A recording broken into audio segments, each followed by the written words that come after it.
घडलेल्या महत्त्वाच्या घडामोडींचा आढावा घेण्याआधी हेडलाईन्स पाहूया. हेडलाईन्स प्रायोजक राजयोग पेंट्स. आनंद तुमचा, रंग आमचा.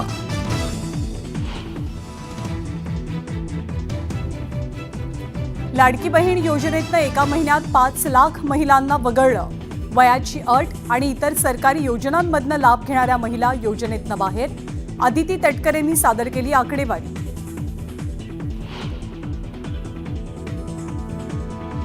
हिंगोलीमध्ये महिलांचे फोटो लावून 4 पुरुषांनी लाटले लाडक्या बहिणींचे पैसे. पुरुषांनी लाभ घेतला असेल तर कठोर कारवाई करणार. उपमुख्यमंत्री अजित पवारांचा इशारा.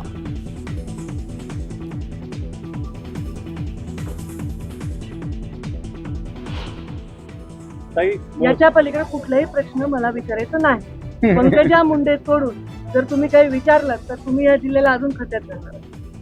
बीडच्या जिल्हाधिकारी कार्यालयातल्या बैठकीनंतर पत्रकारांनी प्रश्न विचारण्याआधीच पंकजा मुंडे संतापल्या.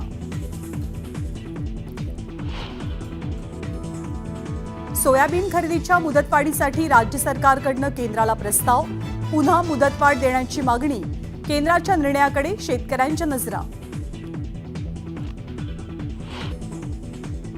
आम्ही शिवसेना उद्धव बाळासाहेब ठाकरे पक्षासोबत राहणार.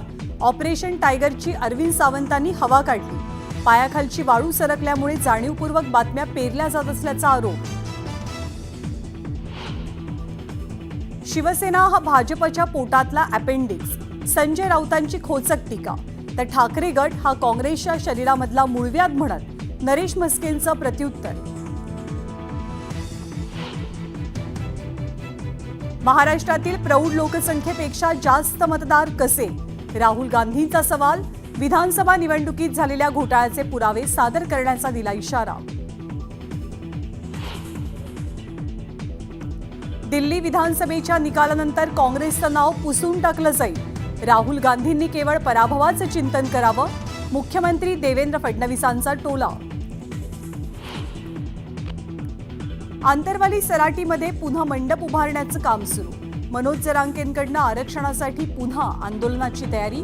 उद्या पत्रकार परिषद घेणार असल्याची माहिती. आणि पुण्यामध्ये पुन्हा एकदा पोलिसावर हल्ला.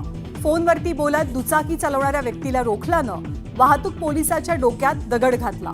फुरसुंगीमधली धक्कादायक घटना.